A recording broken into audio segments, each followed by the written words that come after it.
Hey, welcome to our episode of Chad's Beer Podcast with me, Chad of Chad's Beer Reviews, and this week's guest, John Holl from All About Beer magazine. What's going on, man? Hello, how are you? Good. Yeah, I've been wanting to get you on the show for a while. I don't know if you remember, but we met like 10 years ago when your craft beer cookbook came out. Yeah, You were doing a signing at Schmaltz Brewing in Clifton Park, New York, yeah, which is now Single Cut Brewing. This yep. this is not that book though. Like, because I used to live in Albany and then I moved to Florida in 2015. And when I moved from New York to Florida, I just sold like everything and just except for like my computer and my clothes and got in my car and drove down here. Oh wow. So yeah, I do remember that. I do remember that signing. yeah. That's a nice brewery. I haven't been up there in like 10 years though. Do you do a lot of traveling still? I do, not as much as I used to, which is good. But yeah, I haven't been to that brewery since Jeremy Cowan sold it, since Single Cut took it over. It's always that was Clifton Park was always sort of like a little bit weird to get to, just in that general area. But I mean, all in all, the New York State Brewers Guild has their annual conference in Albany every year. And it's been really fun to see how that city has evolved beer wise. I mean, Fiden's is there and they're making some of the better hazy IPAs these days. Community Beer Works just took over, not Community Beer Works, Christian Weber's place. That was up in Glens Falls. The name will come to me in a minute. But they just took over the nope, not Druthers. But Druthers is doing some cool stuff as well. But they took over the Albany pump station recently. Yeah, Common Roots. Common Roots. Sorry, yeah, it's all these C brewery names. But so there's a lot of cool things happening up in Albany, and I know Single Cut's using it primarily as a production facility, so you don't really hear much about events or other things these days. And post COVID, I think it's, people in the area go to their local places, but it's tough to break through a lot of the noise that's out there. Where are you located? In New Jersey. Oh, okay. Yeah, so you're not too far. Isn't that where you grew up? It is. Okay. Yeah, except like I said, I'm from upstate New York. I feel like if you're from upstate New York or like Jersey within like about further than like 20-30 miles from the city, we kind of like have like this brotherhood of like where like the city is close to us but they look down on us like we're not, like we're the peasants, For upstate New York. Yeah, I can see that. Yeah, I mean, there's charms, I think, certainly. I mean, depending on where you think the border for upstate begins, but I mean, certainly the Hudson Valley is kindly looked upon these days. Yeah, I kind of wanted to start at the beginning. So, like, can you go over like where you grew up and like, did you like when you went into college? Did you go into journalism and then, or did that's something that you just happened to go into? Like a lot of people, like they might go into college for like chemistry and wind up a journalist or vice versa. Is your story like that? Yeah, I mean, I've told the story a bunch of times, but I got interested in news when I was 16 and was able to secure a summer internship when I was still in high school in a local newsroom, and really kind of smitten with news because of that. And then started working for newspapers and in the area and doing some really cool stuff and covering politics and crime and all sorts of other things. And then eventually got into when I was traveling, visiting a lot of breweries. And back in the early 2000s, there weren't a ton of breweries in the country. And I could walk into one and strike up a conversation with the brewer and start tasting things and learning about different flavors. And so when I left daily newspapers behind and started writing, I was tired about crime and politics and everything else. I started writing about food and started writing about beer, and one thing led to another. And I got a book contract and then started writing for magazines. Then I got hired at All About Beer magazine back in 2012 as the editor, and stuck around there for a good couple of years, and then left and went to some other places. And then 2 years ago, myself and Andy Crouch, we took over All About Beer, brought it back, and now we're doing articles and podcasts and all sorts of stuff, trying to speak to the modern beer consumer. But writing about beer was never part of the plan. It just kind of happened. Same thing with writing cookbooks and other things like that. It's just, I'm a journalist by trade. So whatever the beat is, I'm going to try to dive in and learn as much as I possibly can, and talk to the people who are much smarter than me, and then try to communicate their message accurately out into the world. So that's really how it happened. It was not planned, but I at this point can't imagine doing anything else. Yeah. Do you have like a beer? What's your beer origin story? Like, is it like, it seems like when I talk to other Americans, it's like we all have basically the same story. Like maybe in high school or something, we snuck a can of our dad's Schlitz or something out of the fridge, or like when you're in college, even you're underage, everybody's drinking like Keystone Lights, going to keggers and stuff like that. But then a lot of times when I talk to people like in other countries, like they just grow up surrounded by like good beer, like Belgian, German beer, UK, English beer, or Yeah. like, like what's your origin story? I don't know necessarily if it's an origin story, but I mean, my dad always kept Heineken in the house, and I remember having like sips of it now and again and not really caring for it. And I didn't drink a lot in high school, or even first year or two in college, here and there, and it was mostly just bullshit nonsense. But I think one of the first beers that I remember really speaking to me was Red Hook's ESB, and the darker malts and some of that nuttier profile, and it had this fruit sweetness to it.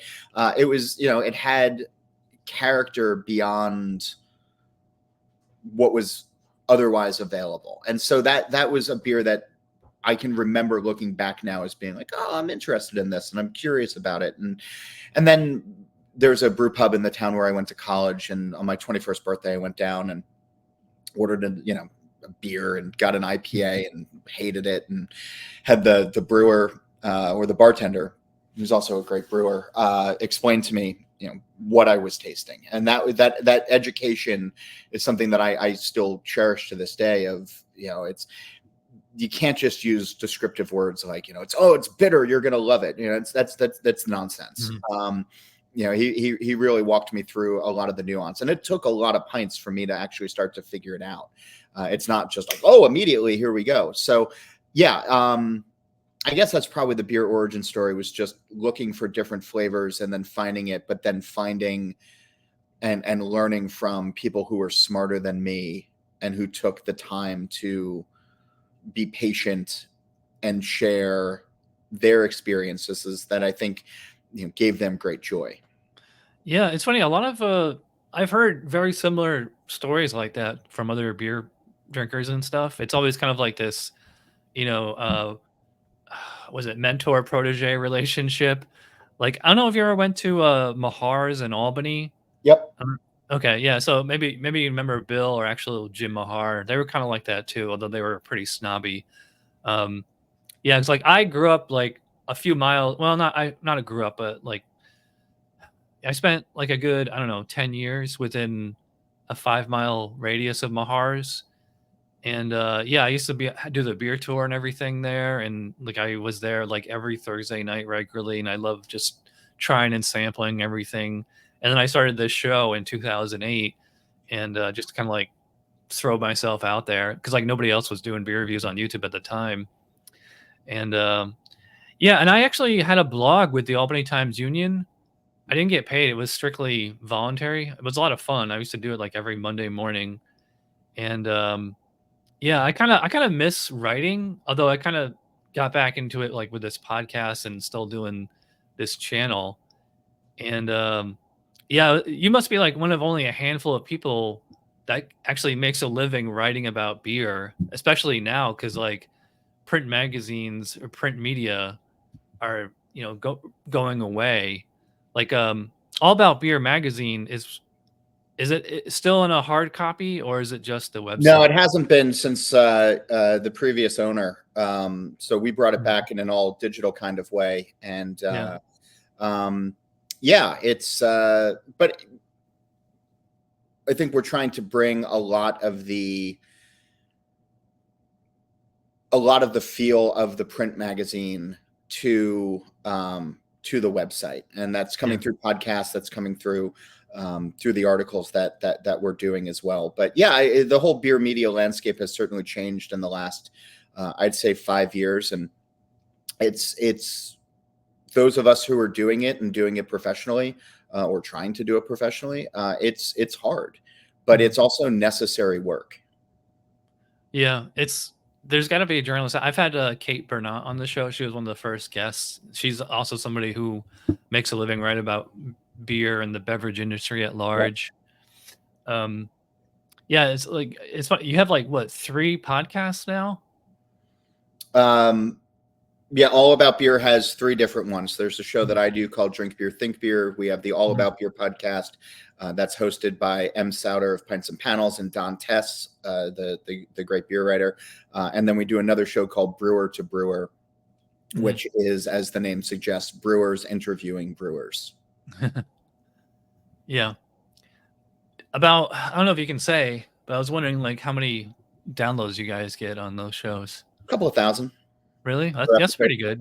Yeah. Now, do you have like a YouTube channel? Like, we do. Yeah. Okay. I mean, I don't use it in the same way that other people do. We upload the audio files that are on there, and it drives some traffic. But when we've experimented in the past, I think if it's well done, video, people will stay to watch. But usually if they are listening through there, they're just kind of having it on in the background. I mean, no knocking what you're doing. I don't know if that's the current page or not. That looks like that must be old. Yeah.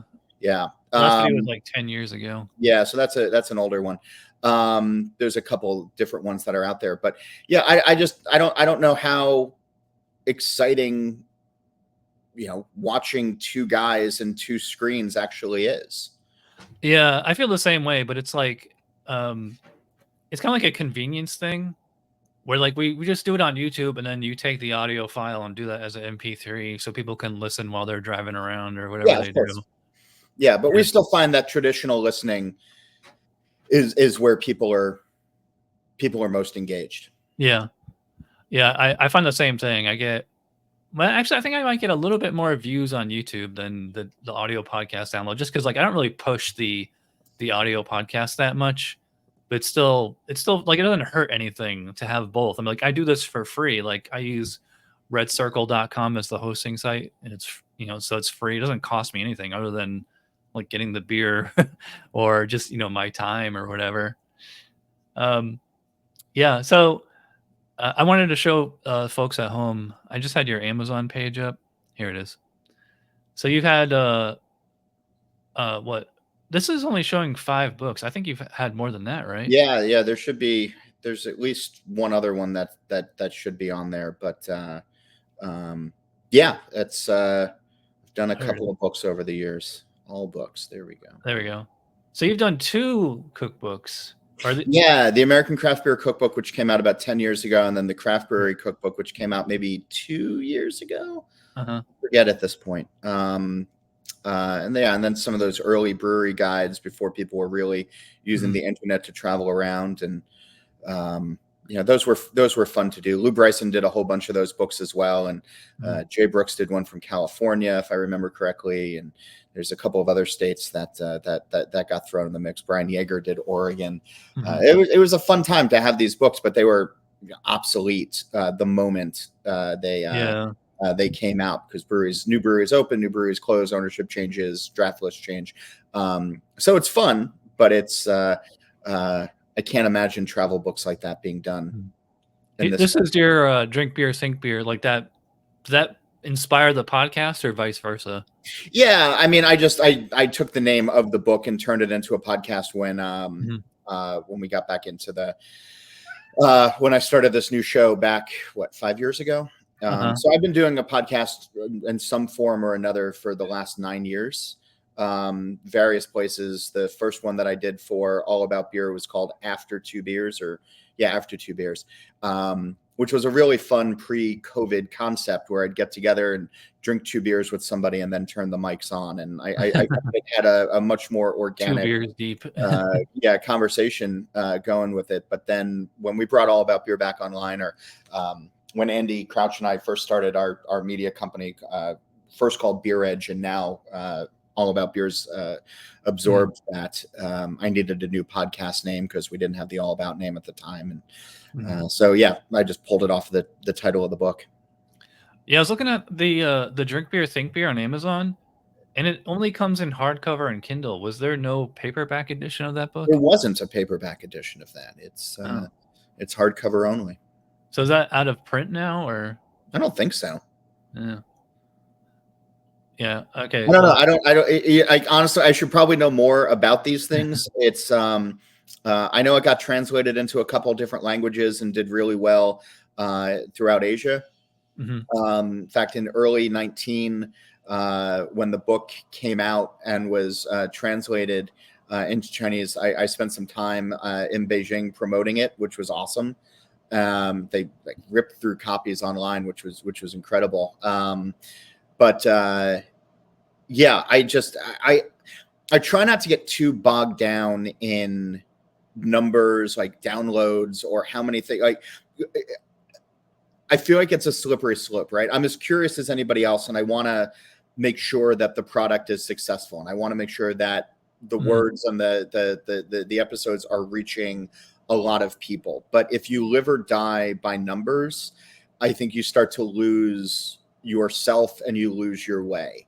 You know, it's there's certain things that I'm aware of in the media space, right? So when, let's say I have a woman as a guest on Drink Beer, Think Beer, the numbers will drop because the insecure middle-aged white dudes that are listening don't want to hear a woman with a strong opinion who knows more than them talk about beer. And that's the shitty reality.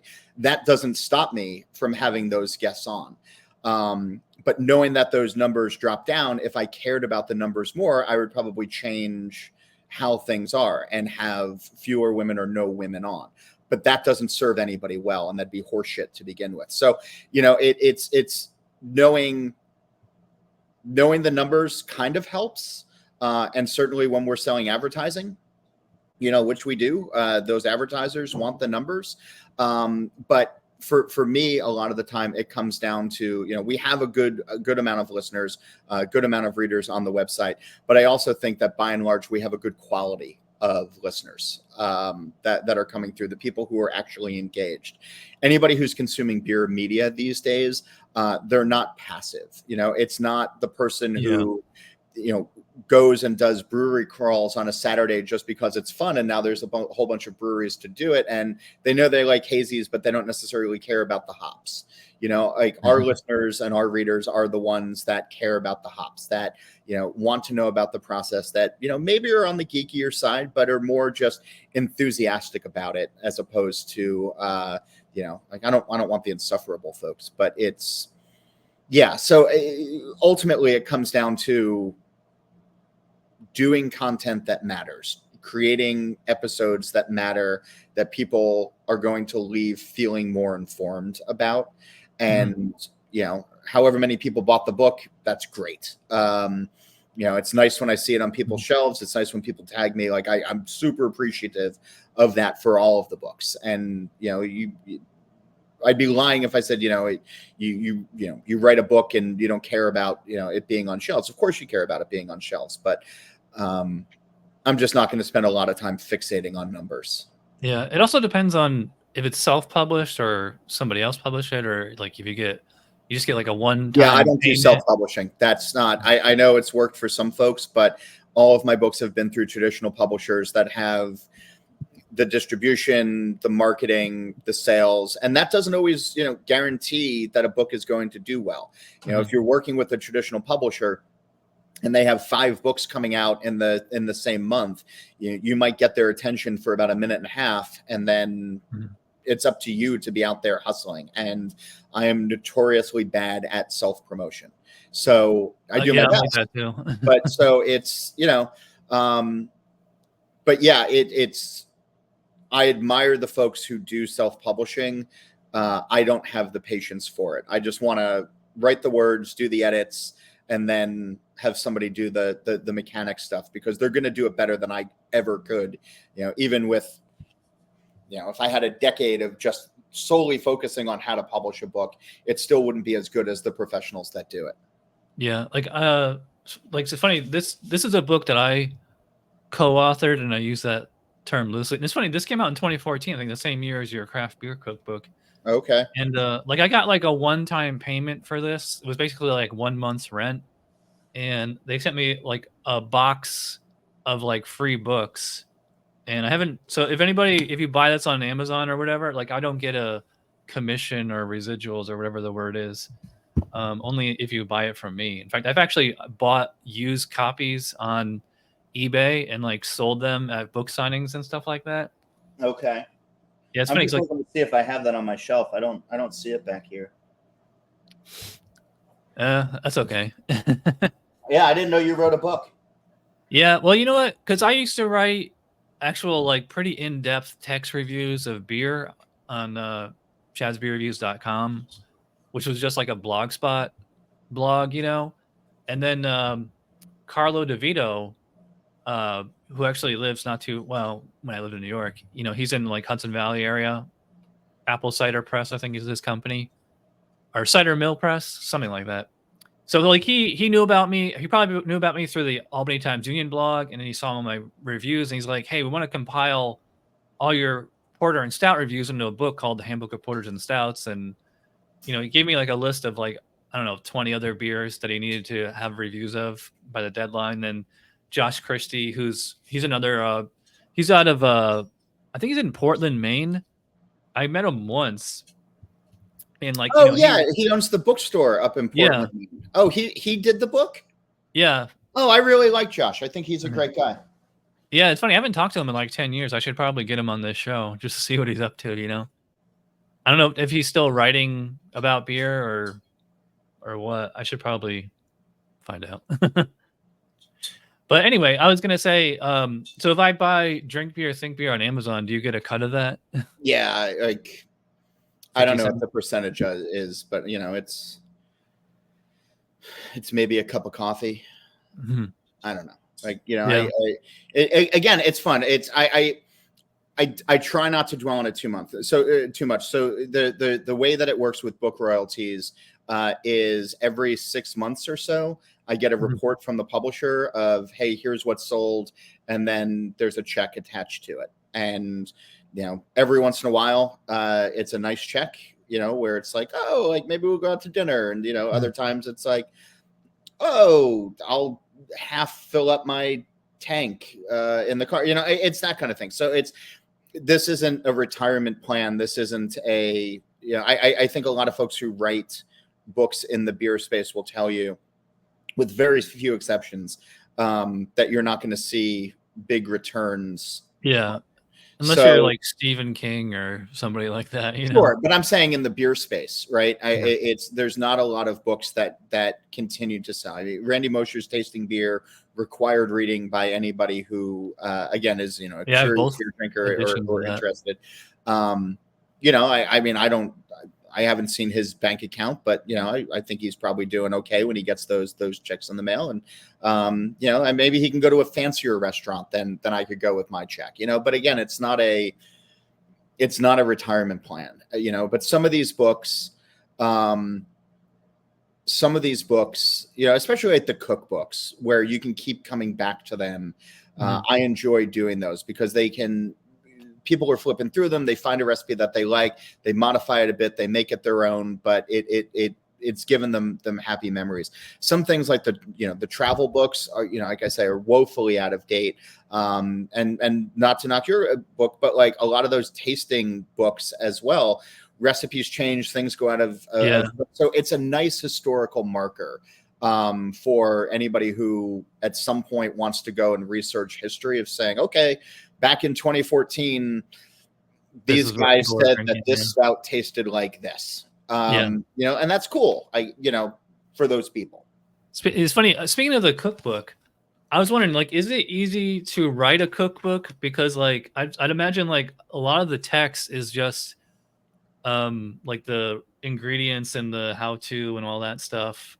Because, like, a lot of these recipes in this books, like, were these your recipes, or you got them from the brewers? For that one, they were from breweries. So what I wanted to do at that point with that book, because again, I think I started writing in the 2012 or thereabouts, 2011, something like that. There weren't a ton of breweries in the country. It might have been, 1,400, like if that. But they were all embracing, by and large, their regionality. We didn't have a lot of big national craft brands, and the ones that we have today are still kind of around. The Boston beers, or Dogfish, or Sierra, or New Belgium, things like that. So a lot of the times, if you were in Portland, Maine, or you were up in Albany, or you were in Philly, or wherever, you were getting beers at those places or with limited distribution. And so I wanted to find recipes that spoke to a place, so that it's not a cooking with beer book. It was a more of a, this is a dish that is represented or represents a region, and here's a cool beer made by that brewery that pairs really well with it. However, if this is a Philly dish and you live in Phoenix, you can probably find a pale ale made by your local brewery that's going to pair pretty well with this. So that's what I did. So I found cool breweries with cool kitchens doing cool things. And there's profiles in there, and writing up the descriptions of the flavors. The bee matter, like that is, it's not easy, but it's not hard.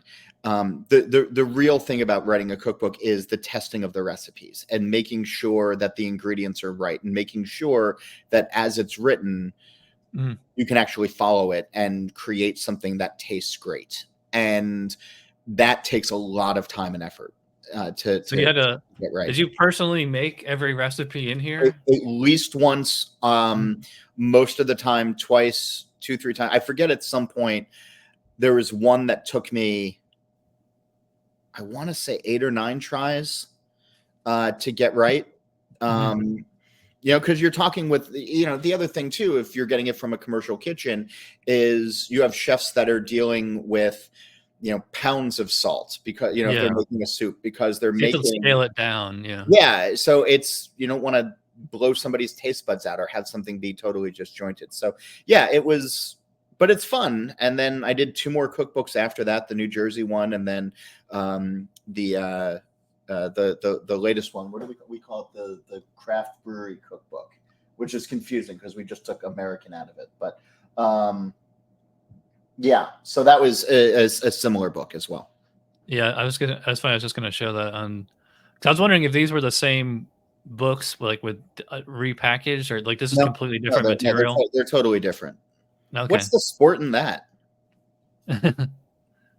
Well, people do second editions, Yeah, these books have gone into second printings, and then, like, I have both of Randy Mosher's tasting beer first. Sure, but that's almost a full rewrite, for Mosher. And that's how quickly the beer landscape changes, right? When the American Craft Beer Cookbook came out, 12 years ago now, we weren't talking about kettle sours. We weren't talking about hazy IPAs. Citra Mosaic were, 2 hops that had almost no traction to them. So by the time the American Craft Beer Cookbook came out 2 years ago, I was able to write about those styles. I was able to talk about NA, and even just the focus on the recipes as well. I remember when the American Craft Beer Cookbook came out, Publishers Weekly gave some, it was a review where they said they really liked the book, but they had a hard time endorsing it when obesity and heart disease was on the rise in the U.S., and that these gluttonous recipes that were being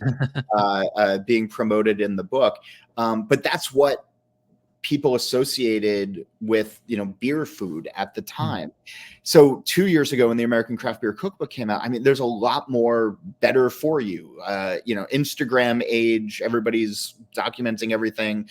So they want to look their healthiest and be their healthiest at all times. The recipes reflected that. So things change and evolve over time as well. So I think the latest cookbook from 2 years ago kind of reflects where we are now with beer, with lower ABV or NA beers, or even just fun flavors. That's a good segue, because I was gonna bring that up, because something I've noticed, because when I first started doing Chad's Beer Reviews 2008, the beer scene was a lot different than it is now. It's like I went to like the beer store, it was like a library of beers. Like they had like every style there, like Kolsch and like all these niche styles, which are actually getting harder and harder to find. Like you could find like multiple Vienna lagers. And like now when I go to Total Wine, it's like, well, first of all, an entire aisle that used to be beer is now just all seltzers, which really pisses me off. And why does that piss you off? Oh, because that used to be like MySpace, like this used to be like, this is like I said, like it was like you could get the Kolsch's and the, like, it's funny, I have my BJCP book right here. I'm like just looking at like British bitters, like you can't even get those here anymore. Australian sparkling ale, English IPA. Good luck finding, like, I think it's a Florida thing also, is people around here, I feel like, have kind of lousy taste in beer. They just, around here, everybody just wants the three things: kettle sours, hazy IPAs, and pastry stouts. And I mean, obviously macro lager is always going to sell, but yeah, like I was saying, like, so like the beer landscape from 2008 to today is like so different. It's like people just aren't interested in these niche styles anymore, and it's kind of like a dog chasing its tail thing, or it's like the putting the cart before the horse. Like what is the cause and what is the effect? If people only drink these three main craft styles because that's all there is, or is that's all there is because that's all people drink? Yeah, it's a philosophy question. Yeah, and I don't think that there's an easy answer, to it as well. There's certainly breweries that are out there that are still making a lot of these great traditional styles and that care about it. And I think that the people who go to them, they want to be drinking those beers. And so, if it wasn't moving at Total Wine, yeah, they're going to restock it with something else. A lot of it also is, and this is something that doesn't get talked about enough, but with 10,000 breweries in the country and the growth of breweries in the country, there's a lot of mediocre beer that was being made and being put out onto the shelves. And people, even in the hazy IPA space, even in the pastry stout space, people were saying, oh, these are idiot proof, these are foolproof, as brewers, and they're putting stuff out that didn't taste very good. And so, yeah, you're going to see beer sales dip because of that. So I think we need more brewers that are brewing with intention, that are thinking about recipes, and then again taking the time, like that early bartender that I had, of educating folks one pint at a time over the bar. You're not going to get that from social media. You're not going to get that from beer festivals or anything else these days. It's hand selling over the bar in your own place these days. And so there's no easy answer to it, but you can still get good ESB. You just have to be closer to it. And the other part of that too is, right, how great was the ESB that you might have been getting at your local store if you were the only one buying it? And then over time it starts to oxidize, it starts to change. I can't fault people who are drinking seltzers these days, and I won't, or any of the RTDs or anything else like that. Those do exactly what they say they are going to do. If they say this tastes like pomegranate grapefruit, it tastes like what we think of as pomegranate grapefruit. If it says this is a rum and coke in a can, it's going to taste like a rum and coke in the can. when you have IPAs that are, you know, El Dorado and anchovy or whatever, and people don't know what those hops are, they don't know what they're walking into. They don't know what they're expecting. Yeah, I kind of miss the old days. Like that's how I learned about beer was the brewers would usually put like which hops were in the beer on the label, and after a while, I would start to notice like I recognized the names, and I would recognize like, oh hey, Cascade is very piney, and like Chinook is like very abrasive, and I've always found Centennial to be very like green tea, you know. Um, I don't know. It's like it's funny, like hazy IPAs, and I think a lot of this is also due to shifting from bottles to cans. And like if you go into like a bodega, like a beer store, like the size of this room, and it's like it's all they have is cans. Actually, I don't have any really good ones right now, but um, like these really crazy labels where like you're gonna buy it like just for the label because like it's like a cool cartoon or it's just like something really funny. Like there's a whole bunch of like Mason Ale Works. They do all these Marvel comic parodies on their labels, and you know, like other half they do like the whole broccoli series. It's kind of funny, you know. Yeah. Actually, I've saved a bunch over the years. I just saved the labels like this, like from Equilibrium. 7 is up, looks like 7 Up, you know. Um, yeah, no, here's like green eggs, and there's one of like a cat fighting a dog.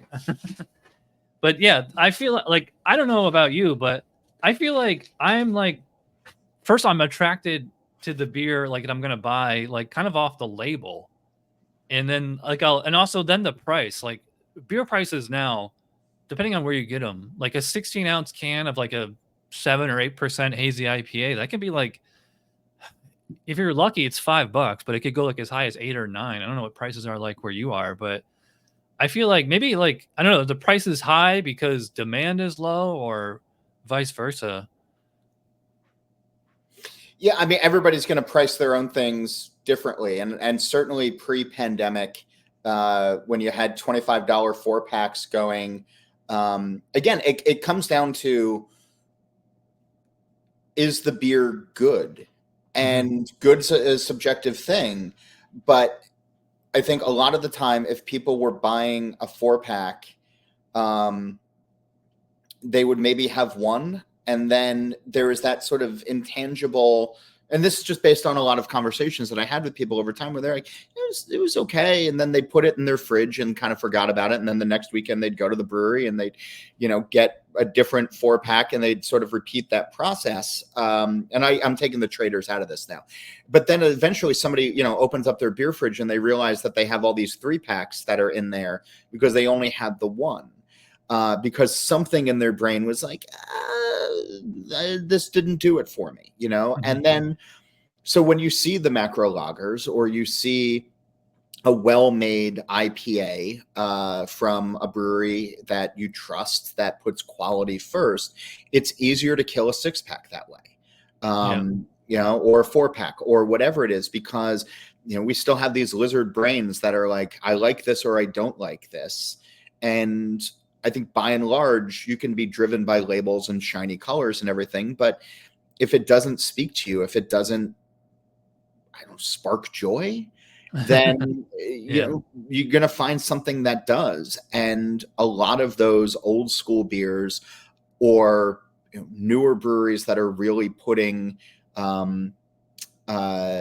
thought and care into their quality programs and into being better brewers and growing better folks. Those are the ones that are doing better in this environment because they care. If somebody said to me, hey, here's a mediocre IPA from a mediocre brewery, or here's a rum and coke in a can from some corporate distiller, at least I know what I'm getting with the rum and coke in a can. Yeah. Do you have your own personal price point? Like, I'm not going to spend more than this on like one or is money. No, because like for me, I don't know. I feel like I'm getting cheaper over the years. So there was a time when I first started getting into beer, I would get anything, doesn't matter how expensive it was. And like now I'm like very frugal when I'm at the beer store. I used to use that app Tavor, which gets like really boutique beers from like all over the country. Like Yeah. they're very, very expensive. It's like they're like $2 an ounce. Like a 16-ounce can might run you like $8 or something, or that'd be 50 cents. That'd be 50 cents an ounce. I don't know. Can't do math. Yeah. So like if you're shopping for beer, how often do you like pick something up and then check the price and put it back? Um, I'm probably different from most. I don't drink a lot at home. Unless I'm doing tastings or the blind panels or something, if I'm doing it for work. But it's very, very rare that I open up a beer at the end of the day here at the house if I'm just, watching TV or watching the news at night or something like that. Right. If we have people over, sure. But by and large, I don't drink a ton at home. I'm certainly not interested in adding to my dusty beer cellar. I'm certainly not, I don't need a lot of volume in the house for fun. So most of my drinking I do at breweries or at bars because it's also just a better experience for me. And I get to be with the brewer and see their excitement but again, I'm an outlier, right? So I do this, quote unquote, professionally. So I want to be in the environments where those beers are supposed to be. Yeah, I kind of wanted to get back to talking about you like as a journalist and podcaster and everything like that. So like, where do you get your ideas from for like stories or for podcasts, like people you want to talk to? Like, do they come to you? Do you go to them, vice versa? Or is it kind of like, this is somebody who's like, really on the pulse of the beer scene right now? Got to talk to them. Yeah. I mean, I'll follow some folks on social media and see what people are talking about or various threads, here and there.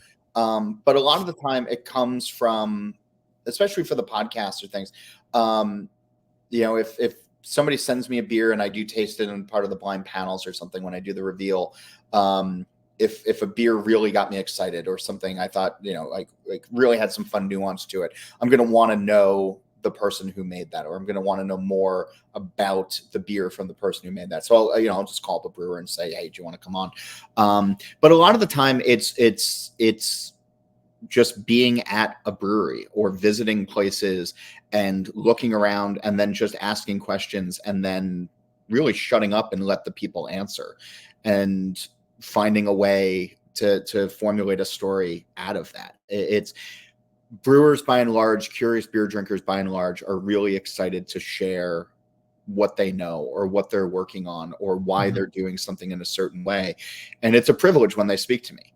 So I try to find interesting enough stories where if they're excited about it and then I'm excited about it, hopefully the people who are listening or reading will also get excited about it.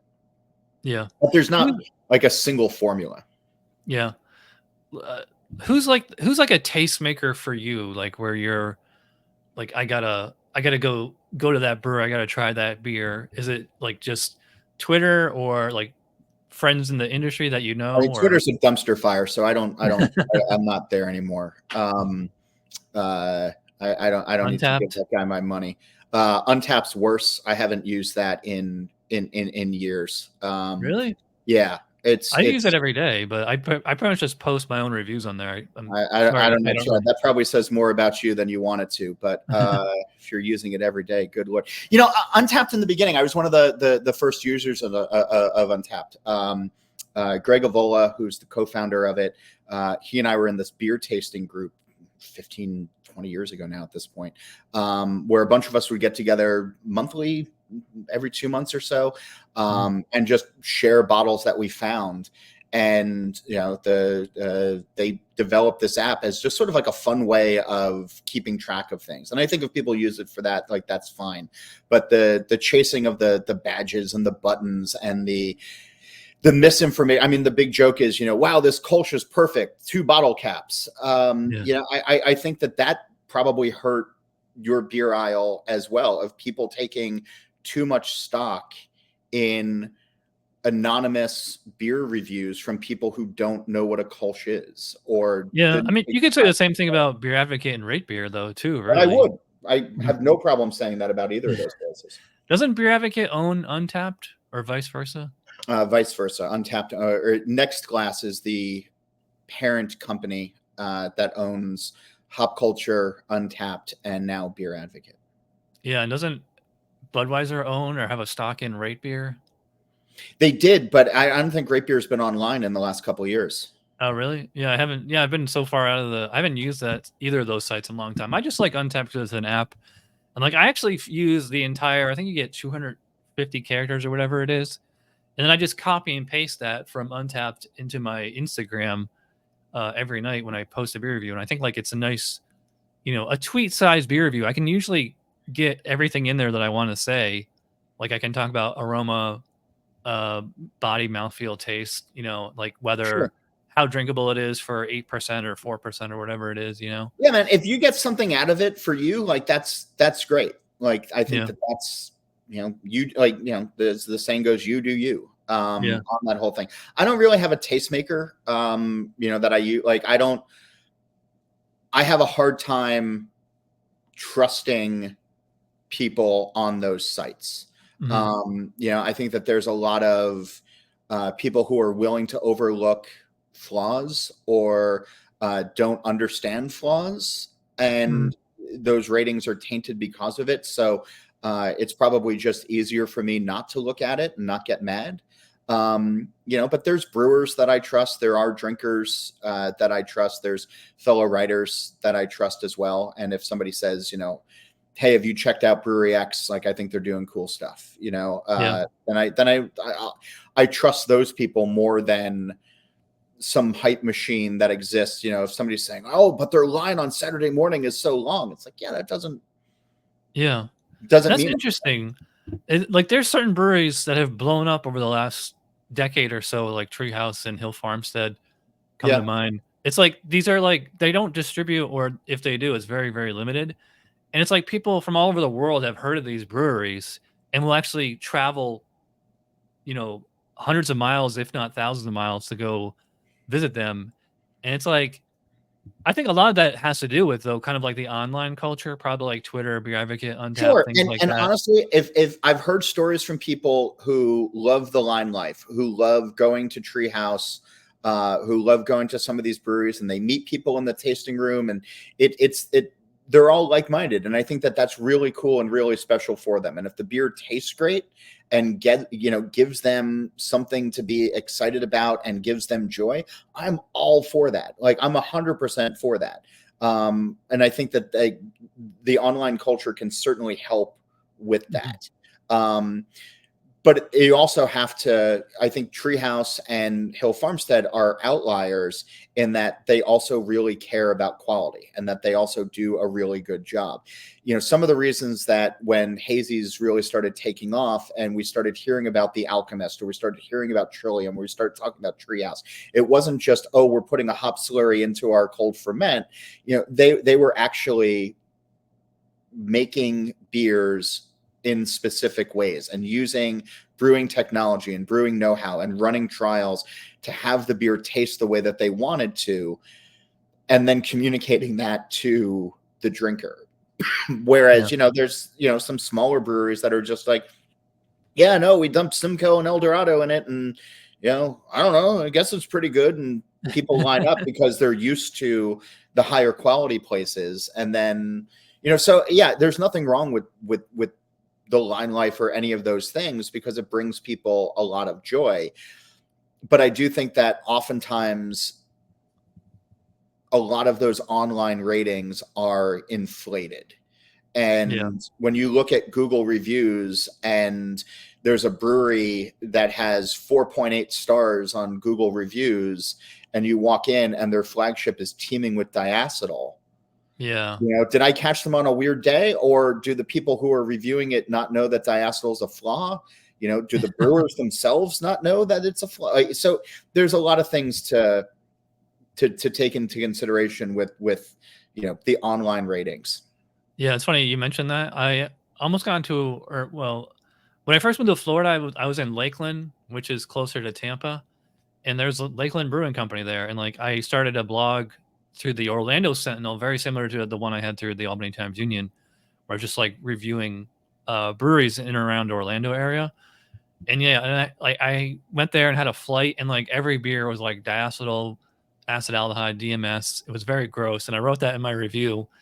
and like the brewers actually took a picture of me and put it behind the bar and said, if you see this guy, let us know. Like they started like tweeting at me, and they're like, come back to the brew pub. They made it sound like they wanted to like fight me or something. They're like, our beer doesn't have diacetyl. I'm like, yeah, it does. Like, I don't know if you're a lousy brewer who doesn't know how to taste that, or if you're just lying, you know? Sure. Which brings up, I was going to ask this question. Sorry, I got sidetracked. So you've been to like tons of breweries, I'm sure. What's like the one thing, even like small brew pubs are doing right, and what are they doing wrong in general? What are they doing right? I mean, obviously, I want to see a clean brewery. You know, the brewery cleanliness speaks a lot about the quality of beer that's going to come out of it. And, you know, it's the ABC always be cleaning. There's a lot of breweries that I've been to where it's a little dicey. And then there's other breweries that I've been to where you could drop a fried egg on the floor, pick it up and eat it and not have any grit or sand in your teeth. So, Yeah. you know, I think that's the right thing. But a lot of it just comes down to communication as well. I want to see a tap list that has diversity in it. I want to see a tap list or one that focuses on something that the brewers are passionate about. You know, like show me that you can either do a couple of things really well or one thing exceptionally well. And so that's a key for me. And then also explain what the beers are. You have menu space, you have chalkboard space. You know, as you were saying before, right? If somebody's just listing new hop varietals and people don't know what they are, that doesn't say anything. But if you say to folks, hey, this IPA has lemon zest and cucumber rind in it or whatever, and then your beer actually delivers on that, great. People are going to be excited about that. They're gonna walk away from that beer drinking experience saying, yeah, they gave me exactly what they promised. It's the same thing like those RTDs that I was talking about before. Give the people what you promise. And, you know, people walk away in a, oh, is that, that's Patrick Dawson's book. Yeah, I was just about to ask if you read this because he talks about a lot of what you're talking about. I think I blurbed that, didn't I? I don't know. I forget after a while. I'm a fan. I'm a big fan of Patrick Dawson. I think he's pretty great. Yeah, I'd like to get him on the show. But like, this is like when I was reading this book, I was like, oh my god, this is like I wrote this book. Like all these little things in there about like about the tap room. He said like there's usually, I think they call it like WASP or something, like a abbreviation for like the beers you're gonna see on tap. It's like wheat, amber, stout, sure, IPA. I forget the acronym off the top of my head. But yeah, I don't know what it is, but yeah. Something I always ask, or I try to ask everybody, is like, what gets you like more excited? Are you like, so like you get like a flight, and like one thing is like a 13% bourbon barrel aged stout, or a like 3.2% mild, or some kind of, or like a Kolsch, some kind of like really delicate low ABV beer. Are you more likely to gravitate towards that rare niche style that's like low gravity, or do you want like the huge flavors of the Imperial? Depends on where I'm at. It depends on who I'm with. It depends on the weather outside, what's around me, that kind of thing. I like drinking everything by and large. You know, if it's just a normal night out, I'm going to look for ABV first and then find a style that has an ABV that I'm in the mood for if I'm having a couple of pints.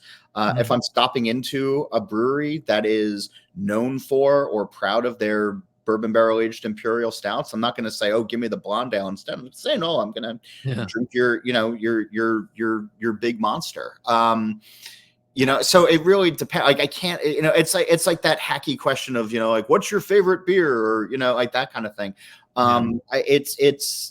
It changes, and it's so dependent on where you are, who you're with, the mood you're in. Beer tastes different each time, you know. So I've had great beer drinking experiences, you know, with folks. You know, the best Oktoberfest, you know, Marson I've ever had was at Oktoberfest with my friends, listening to an Oompa band, wearing lederhosen. You know, I could get Steinkrug of that again here at the house, it's not going to taste the same. So, drink what a place is known for. Drink what moves you. I'm never going to, tell somebody what they should be drinking or how they should be drinking it or when they should be drinking it. It's just a matter of, find what suits your mood at the time and make the most of it. As somebody said, like, we don't get out of this alive. So drink something that brings you joy. Yeah, a lot of people say like you can judge a pizzeria by like their margarita. I would say like you kind of judge a brewery by like their most basic beer, like a blonde or if they do a Kolsch, any kind of lager like that. I mean, it's hard to judge a brewery by their IPA or their Imperial Stout because those are like hard to screw up. What would you say is like the yardstick style? Yeah, see, I would disagree with that though, right? Because if you are an Imperial Stout brewer, right? If you are somebody who has spent a lot of time working on an Imperial Stout, and you're saying, yeah, they're hard to screw up. They're also hard to make well. So if somebody has something, you can throw in enough adjuncts, throw in enough vanilla, and it'll cover everything. But there are breweries that have vanilla suppliers, that have chocolatiers that they work with, that care about the raw ingredients and the adjuncts that go into it, and they make exceptional beer. And I would hope that their blonde ale, if they chose to make one, would be just as good. But it's two totally different things. Not everybody makes a blonde ale. Not everybody wants to drink a blonde ale. So I think, brewers specialize in what moves them, the smart ones. The really talented ones can have a big, diverse tap list where they're making a variety of styles and each one is just a banger after the next.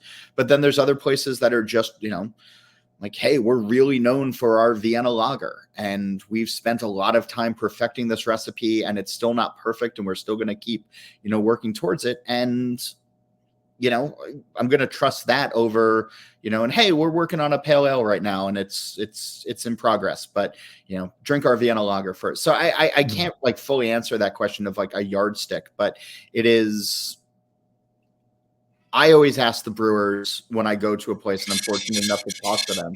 Whoop, you all right? And my cat's automatic feeder is going off. Clearly. I'll ask the brewers, like, what are you drinking right now?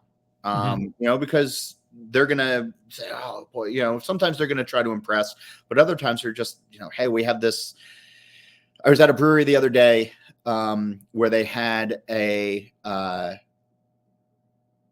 English mild on nitro, and they're like, once this is gone, it's gone, and I'm loving the hell out of it right now. It's like, yeah, I'm going to drink that with you, and it's delightful. It was great, So I think I saw. Did you post that on Instagram? Maybe. Okay, yeah, I think I saw that one. I don't know. Again, I you're asking me all these like specific questions about like numbers and what I do it and then I forget about it. Yeah, on your podcast, you always ask, you always finish like asking somebody about like the green door scenario. Yep. Like the first time I heard you say that, I was like, oh, why is he referencing the green door? Why don't you just say the holodeck on Star Trek Next Generation? It's basically the same thing, I don't know if you watched. I could have, but I wasn't watching that during the pandemic, so. Or just skip the pop culture reference altogether and just say if you could have any beer anywhere, anytime with whatever. Like, what's your answer to that question? Oh, I feel like I've answered this before. It changes from time to time. I feel like right now I'm in this European mode, or getting back over to Europe. So I've been thinking a lot about cask ale pubs. I've been thinking a lot about traveling with my family. So I think if I could get a really good pint of cask, doesn't matter what it is, in a cozy English pub with my dad, that'd be pretty nice. And hopefully in 2 months' time, I'll be able to do that. So that's sort of like where my mind is at right now. Cool. Well, I'll get you out of here on that. But one quick question. If you see a brewery that has a cat, does that do anything for you? Because I know a lot of breweries have cats for like mice. Yeah. Does Does it do anything for me? that make you think, oh God, they got infestation problem? Or you think, oh no, they're on top of it. They're using a natural. I think I remember writing about brewery cats like 15 years ago. Monster was the Brooklyn brewery cat that they named the barley wine after, that would walk around. Was it Mungo IPA from Port Lost Abbey? Was also a brewery cat. There's been a few. I have to go find that story, but I wrote it a long time ago about brewery cats. I think it depends on the brewery. I think it depends on where it is. By and large, these days, there's also a lot of health codes that exist of no live animals in your brewery, in the production space. So, if I see a cat in a brewery, if it wants to, let me pet it, I'm gonna say hi. But I think that the industry has matured beyond that. You shouldn't have holes in your walls where rodents can get in. And at the first sign of it, a cat's great, but you also then have to address where they're coming from and why, and that goes back to brewery cleanliness. So I think it also depends. Yeah, it's like, are they in like downtown Manhattan where everybody's on top of each other, or are they out in the suburbs in the country in the middle of nowhere, or somewhere in between?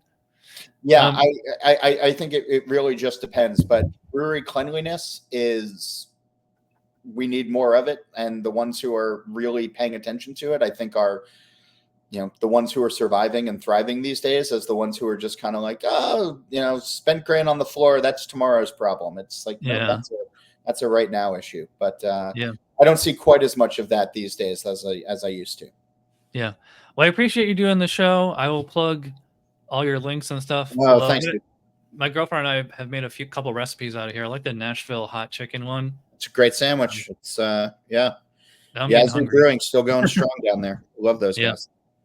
All right. Well, thanks for doing the show, and I will see you on the podcast. This will drop Sunday night. Sunday night. Cool. All right. I'll see you later. Thanks, dude. Bye.